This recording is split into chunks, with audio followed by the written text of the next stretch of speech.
Hello friends and welcome back to our channel astro mathematics जहाँ पे हम तैयारी करते हैं हमारे टीचिंग एग्जाम्स के लिए मैथमेटिक्स रिलेटेड। बट आज का जो हमारा लेक्चर है वो थोड़ा सा डिफरेंट होना वाला है। जैसे हम हमारे जो प्रीवियस लेक्चर्स हैं उसमें हमने प्रीवियस ईयर क्वेश्चंस करे हैं, कुछ कॉन्सेप्ट्स देखे हैं। आज का जो लेक्चर है उसमें मैं आपको थोड़ा सा रोल्स थ्योरम और लेग्रांज मीन वैल्यू थ्योरम समझाऊंगा, क्योंकि इस पे बेस्ड जो भी क्वेश्चन आते हैं वो डायरेक्टली थ्योरी पोर्शन से आ जाते हैं। तो अगर इस पे हम क्वेश्चन करें वो तो अच्छी बात है ही साथ अगर हम इसका थोड़ा सा बेसिक समझ जाएं, डेफिनेशन भी अगर समझ जाएं अच्छे से, तो हमारे जो क्वेश्चंस हैं वो इजीली हम सॉल्व कर सकते हैं, ज़्यादा कठिन नहीं आते। इस पे बेस्ड क्वेश्चंस ज़्यादातर पीजीटी में आते हैं। जो भी यूपीटीजीटी होता है उसमें नहीं आएगा, या एनवीएस टीजीटी में रेयरली मैंने देखा है, खासकर इसको यूपी पीजीटी, साथ ही साथ एनवीएस पीजीटी में हमने इसको देखा है। हम कोशिश करते हैं कि इस थ्योरम को समझ लेते हैं, क्योंकि क्वेश्चन डेफिनेशन से ही आता है। तो हम पहले डेफिनेशन देख लेते हैं और इसको थोड़ा सा ज्योमेट्रिकल तरीके से समझ लेंगे कि ये जो थ्योरम है, रोल्स थ्योरम और लेग्रांज मीन वैल्यू थ्योरम, ये कहते क्या है।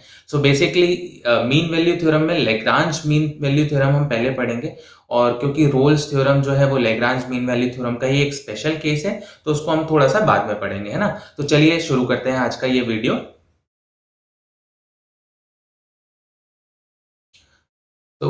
सबसे पहले हमारे पास है हमारा Lagrange mean value theorem. Lagrange mean value theorem basically कहता क्या है कि अगर हमारे पास कोई भी फंक्शन है f, जिसको हमने f डिफाइन किया है, और उसको हम डिफाइन कर रहे हैं किसी क्लोज इंटरवल a b, है ना। जब भी आपको ऐसे स्क्वायर ब्रैकेट्स मिलते हैं तो इसको हम क्या बोलते हैं, क्लोज इंटरवल कहते हैं, है ना। अगर ये कर्व्ड ब्रैकेट्स हैं, इसका मतलब क्या हो गया, ये कैसा होगा, ओपन इंटरवल होगा, है ना। तो ये जो फंक्शन है वो डिफाइंड है किसी भी एक क्लोज इंटरवल पे, और ये कुछ कंडीशंस है, अगर वो सेटिस्फाई करता है तो हम उसको लेग्रांज मीन वैल्यू थ्योरम बोलेंगे। तो वो कंडीशंस बेसिकली क्या है, the function f is a continuous on closed interval a b, है ना। फंक्शन जो है हमारे पास वो कैसा फंक्शन होना चाहिए, कंटिन्यूअस होना चाहिए, है ना। कंटिन्यूअस होगा तभी हम उस पर Lagrange mean value theorem apply कर पाएंगे। और जो सेकंड चीज है वो क्या है, it should be differentiable on open interval, है ना। यहाँ पे ये दो चीजें याद रखिएगा।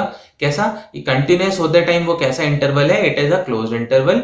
और जब हम डिफरेंशियल की बात कर रहे हैं, डिफरेंशिएबल की बात कर रहे हैं, तो वो कैसा डिफरेंशिएबल होगा, on a open interval A B, ठीक है। तब तब वो ध्यान से पढ़िए क्या लिखा हुआ है, then there exist a value x equals to c, ठीक है। वहां पे क्या होना चाहिए, एक वैल्यू होना चाहिए x equals to c, such that f dash c क्या हो गया, अब डिफरेंशिएशन हो गया किसका, फंक्शन का, at the value of c, f dash c will be equal to F of b minus f of a upon b minus a, ठीक है। अभी हम देख लेंगे कि ये फॉर्मूला आया भी कहां से है। This theorem is also known as Lagrange mean value theorem, ठीक है। ये थ्योरम के स्टेटमेंट हो गया, ठीक है। तो यहाँ पे तीन चीजें आपको ध्यान रखनी है। वो तीन चीजें क्या है कि फंक्शन कैसा होना चाहिए, कंटिन्यूअस होना चाहिए over a closed interval, not on a open interval. Then it should be a differentiable on a open interval AB. Then there exists a value C. उस पूरे ग्राफ पे कहीं पे एक वैल्यू होगी C, जिसके कारण क्या होगा, जो हमारा f डैश सी आएगा, या फंक्शन का differentiation at the point C है, उसको आप कैसे लिख सकते हो, f of b minus f of a upon b minus a, ठीक है। इसको हम ज्योमेट्रिकल समझने के लिए अगर कोशिश करें तो देखिए, मैं यहाँ पे एक आपको ग्राफ बना के दिखा देता हूँ। ये मान लीजिए हमारा O हो गया, और ये हमारे पास क्या है, y एक्सेस है, ये हमारे पास x एक्सेस है, ठीक है। तो ये समझ लीजिए, ये आपके पास एक कोई भी ग्राफ है ना, ये फंक्शन का ग्राफ है, f ऑफ x का ग्राफ है आपके पास, ठीक है। ये फंक्शन है आपके पास। अब ये क्या बोल रहा है, मैंने यहाँ पे एक पॉइंट ले लिया a, यहाँ पे मैंने क्या ले लिया, पॉइंट a ले लिया। x अगर a है तो यहाँ पे हम अज्यूम करते हैं f ऑफ a क्या होगा, हमारा y कोऑर्डिनेट होगा। अब मैं एक और पॉइंट ले ले रहा हूँ यहाँ पे b, ठीक है। अब इस पे क्या होगा, y क्या होगा, फंक्शन होगा, है ना, function at the value b। तो अब आप ध्यान से देखिए, ये जो हमारे पास फंक्शन था, जिसका ग्राफ है, उसको मैंने क्या बोला, f ऑफ x, ये हमारे पास फंक्शन है। इस पॉइंट को मैंने नाम दे दिया, क्या नाम दे दिया मैंने, a। तो उसका जो y कोऑर्डिनेट होगा, y कोऑर्डिनेट क्या हो जाएगा, y coordinate f of a हो जाएगा। और जो सेकंड पॉइंट है आपके पास, उसको मैंने क्या बोला, b बोला, तो उसका y कोऑर्डिनेट क्या हो जाएगा, f ऑफ b, ठीक है। इस लाइन को मैं ज्वाइन कर देता हूँ, इसको मैं यहाँ से ज्वाइन कर देता हूँ, ठीक है। अब आप ध्यान से देखो, तो ये जो आपके पास कर्व है, उस कर्व पे एक पॉइंट होगा, वहां पे there should exist one point, that is c, ठीक है, दैट इज c। उस पे f ऑफ c कितना आएगा, f ऑफ c, हम इसको लिख लेते हैं, फंक्शन की वैल्यू f ऑफ c है। अब आपको क्या बोला जा रहा है, इस पॉइंट पे डिफरेंशिएशन, ये जो पॉइंट C है उस पे डिफरेंशिएशन, ठीक है। अगर आपको याद हो तो किसी भी कर्व का जब हम डिफरेंशिएशन कब करते हैं, जब हमें उसका क्या निकालना होता है, स्लोप निकालना होता है। तो इस फंक्शन f का c पे स्लोप निकालना होगा, तब आप क्या करोगे, डिफरेंशिएट करोगे, है ना। स्लोप आप कैसे निकाल लोगे, स्लोप आप निकालोगे बाय डिफरेंशिएटिंग इट, ठीक है। फंक्शन को आप क्या कर दोगे, c पॉइंट पे डिफरेंशिएट कर दोगे, तभी तो आपका स्लोप निकलेगा। अब आप ध्यान से देखो, इसका जो c का स्लोप है वो किसके पैरेलल होगा, वो स्लोप किसके पैरेलल होगा, हमारे जो भी लाइन ए बी है उसके पैरेलल होगा, एग्जैक्टली पैरेलल होगा, ठीक है। ये पैरेलल होना चाहिए।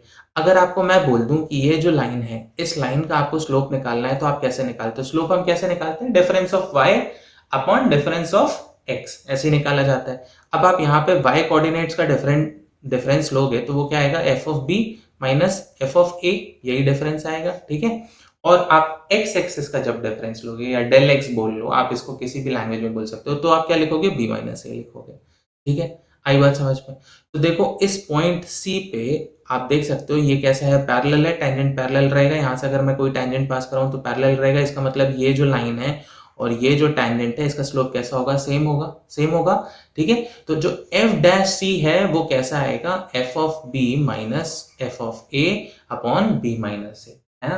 तो यही हमारा लेग्रांज थ्योरम है कि अगर कोई भी एक कर्व है या कोई भी फंक्शन है, उस पे वो अगर क्लोज्ड इंटरवल ए बी में कंटिन्यूअस है और ओपन इंटरवल ए बी में डिफरेंशिएबल है, तब उस पे कोई एक पॉइंट सी ऐसा होगा ही होगा जिसपे वो क्या होगा, एफ डैश सी की वैल्यू कितनी आएगी, f of b minus f of a upon b minus a, ठीक है। सिंपल है ना। तो ये फॉर्मूला थोड़ा सा इंपॉर्टेंट हो जाता है क्योंकि इस फॉर्मूला बेस पे क्वेश्चन आ सकते हैं। आपको कई बार एफ डैश सी की वैल्यू दी जाती है, आपको सी फाइंड आउट करना होता है, कई बार आपको ए भी अननोन रहता है तो आपको ए भी फाइंड आउट करना होता है ना, ऐसे क्वेश्चन आ जाते हैं, ठीक है।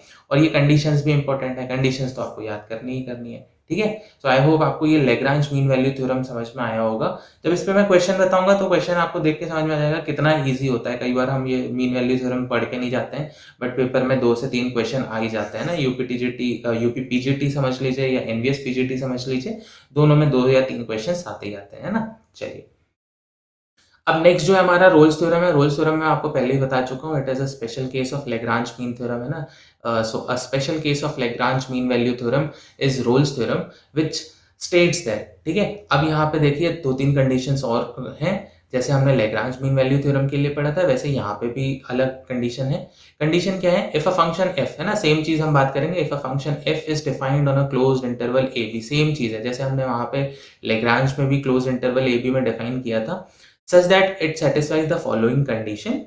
The first condition is the function is f continuous on a closed interval, जैसे Lagrange में था वैसे यहाँ भी है। कैसा है, closed interval a b में continuous रहेगा और open interval a b में कैसा रहेगा, differentiable रहेगा, ठीक है। सेम कंडीशन है। अब देखो, अब थर्ड कंडीशन यहाँ पे चेंज हो जाती है। वहां पे हमने क्या पढ़ा कि कोई एक पॉइंट c रहेगा जिसपे क्या रहेगा, f डैश c किसके बराबर रहेगा, f of b minus f of a upon b minus a, है ना, इसके बराबर रहेगा हमारा जो भी पॉइंट c पे डिफरेंशिएट करेंगे, ठीक है। अब आपसे क्या बोल रहा है, ये स्पेशल कंडीशन है। देखो यही स्पेशल कंडीशन रोल्स थ्योरम को लेग्रांज मीन वैल्यू थ्योरम का एक स्पेशल केस बना देती है। अब देखो यहाँ पे क्या बात हो रही है, एफ ऑफ ए किसके बराबर है, एफ ऑफ बी के बराबर है।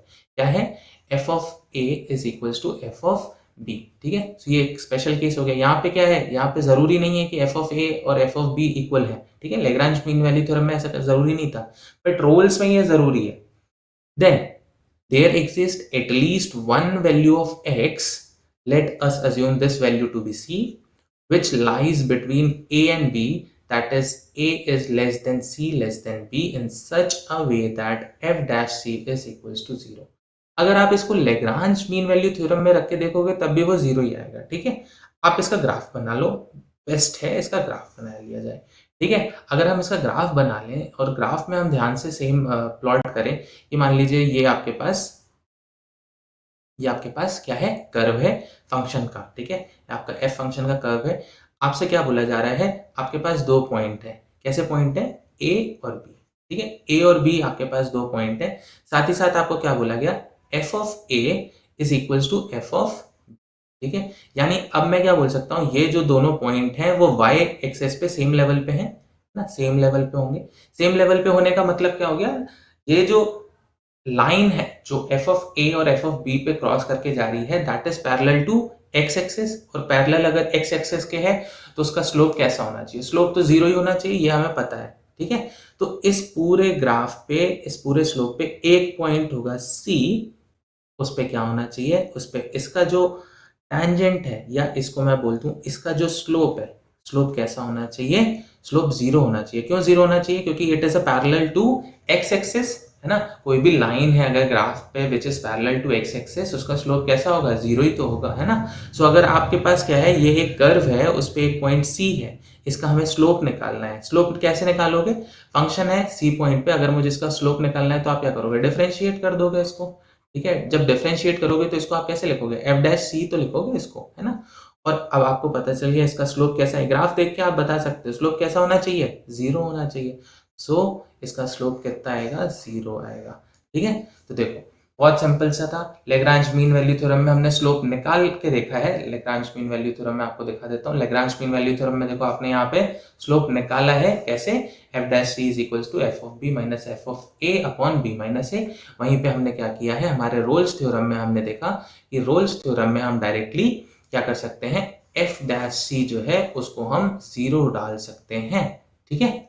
आई होप आपको ये लेग्रांज मीन वैल्यू थ्योरम और रोल्स थ्योरम समझ में आ गया होगा, ठीक है। कंडीशन दो आपको याद रखनी है, फंक्शन कंटिन्यूअस होना चाहिए क्लोज्ड इंटरवल पे, फंक्शन डिफरेंशिएबल होना चाहिए ओपन इंटरवल पे, ठीक है। लेग्रांज में आप कैसे निकालोगे? F of b minus f of a upon b minus ए।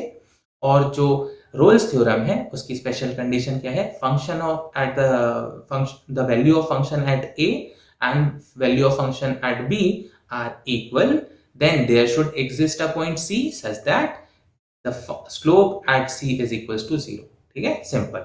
चलो अब अपन दो क्वेश्चन कर लेते हैं। क्वेश्चन कर लेंगे तो इजी हो जाएगा। देखो क्वेश्चन बहुत इजी है और क्वेश्चन डायरेक्टली आपको आ जाता है डेफिनेशन बेस्ड, है ना। देखो verify it's if the mean value theorem is not applicable. देखो ये चीज बोल्ड में लिखी हुई है नॉट, तो ध्यान रखना है यहाँ पे क्या लिखा हुआ है, नॉट लिखा हुआ है। तो आपको ऐसी आंसर बताना होगा which is not applicable to any of the following function, ठीक है। तो ये आपको चार फंक्शन दिए हुए थे, इन फंक्शन में आपको बताना था कि मीन वैल्यू थ्योरम आप किस पे अप्लाई नहीं कर सकते। अब देखो अगर आप पहले फंक्शन की बात करो, फंक्शन एफ एक्स, तो फंक्शन कैसा है? बॉक्स एक्स लिखा हुआ है। बॉक्स एक्स आपको पता है ये फंक्शन किसको रिप्रेजेंट करता है? ये रिप्रेजेंट करता है हमारे ग्रेटेस्ट इंटीजर फंक्शन को, ठीक है। ग्रेटेस्ट इंटीजर फंक्शन को, GIF जिसको अपन कहते हैं ना, greatest integer function. Greatest integer function का अगर आपको ग्राफ याद हो तो कैसा होता है? ऐसा होता है ग्राफ, ऐसा होता है ना। तो ये क्या कंटिन्यूअस ग्राफ है? क्या नहीं है, कंटिन्यूअस है ही नहीं। जब ये फंक्शन ही कंटिन्यूअस नहीं है तो क्या इस पे आप मीन वैल्यू थ्योरम लगा सकते हो? इधर इट कैन बी लेग्रांज और रोल्स, नहीं लगा सकते, है ना। तो पहली जगह से हमें पता चल गया कि जो हमारा आंसर फर्स्ट ऑप्शन था, इस पे आप मीन वैल्यू थ्योरम लगा ही नहीं सकते, है ना। देखो कितना इजी क्वेश्चन आया हुआ है। ये क्वेश्चन आपको मिला है हमारे एनवीएस पीजीटी में, ठीक है। एनवीएस पीजीटी जो हुआ था 2019 का, उसमें से ये क्वेश्चन मैंने लिया है। अब यहाँ पे आपको डायरेक्ट डेफिनेशन से पता चल जाता है कि जब भी आप रोल्स थ्योरम लिख लो या लेग्रांज या मीन वैल्यू थ्योरम कोई भी लिखोगे, तब क्या है, पहली कंडीशन क्या है, ये जो फंक्शन है कैसा होना चाहिए? कंटिन्यूअस होना चाहिए, जो भी इंटरवल दिया हुआ है उसमें, ठीक है, कंटिन्यूअस होना चाहिए। अब पहले ही फंक्शन कंटिन्यूअस ही नहीं है तो आप पहले ही क्राइटेरिया से बता सकते हो इसका जो करेक्ट ऑप्शन है वो कैसा है? फर्स्ट ऑप्शन है। तो इसका करेक्ट आंसर फर्स्ट हो गया। चलो नेक्स्ट क्वेश्चन देखो। नेक्स्ट क्वेश्चन भी सेम एनवीएस से है, एनवीएस पीजीटी 2019 से क्वेश्चन है, ठीक है। दो ही क्वेश्चन करेंगे क्योंकि ज्यादा क्वेश्चन आते नहीं है और एनवीएस में ही ज्यादातर क्वेश्चन देखने को मिलते हैं।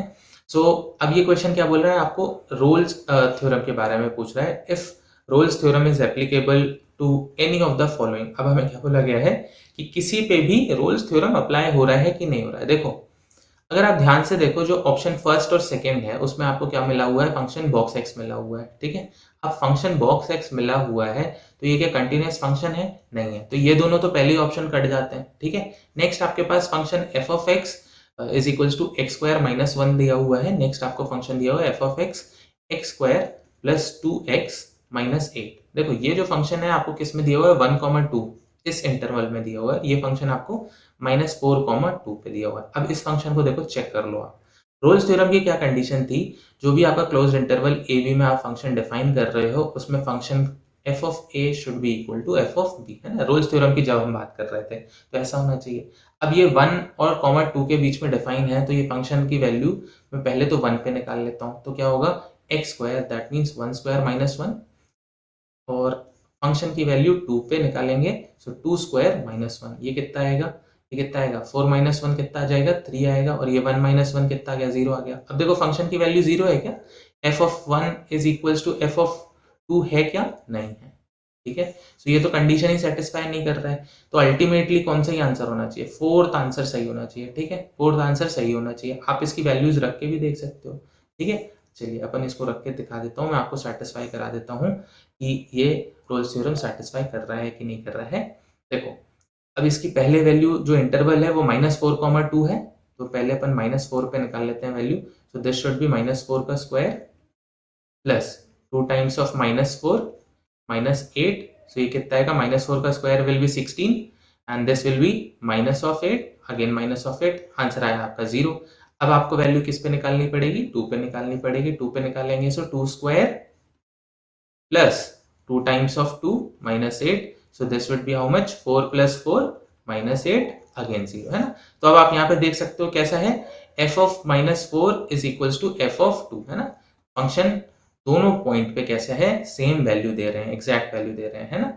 तो ये तो रोल्स थ्योरम अप्लाई हो सकता है इस पर, ठीक है। सो ये बहुत simple question, definition based question, directly definition based question आ जाते हैं एनवीएस पीजीटी में, ठीक है। साथ ही साथ यूपी पीजीटी में भी आ सकते हैं ऐसे क्वेश्चन। सो आई होप आपको आज का वीडियो पसंद आया होगा, आपको समझ आया होगा कि रोल्स थ्योरम क्या है, लैग्रांज थ्योरम क्या है, बीच में कॉमन डिफरेंस क्या है दोनों का, हम कहाँ अप्लाई कर सकते हैं, कैसे अप्लाई कर सकते हैं। आई होप आपको ये सब समझ में आया होगा, और प्लीज़ अगर आपको मेरे वीडियो अच्छे लगते हैं तो इसे लाइक करें, अपने फ्रेंड्स के साथ शेयर करें जिसमें उनकी तैयारी भी अच्छी हो, और प्लीज़ मेरे चैनल को सब्सक्राइब करें जिससे मेरा मोटिवेशन भी बना रहे। Thank you so much for watching, bye bye.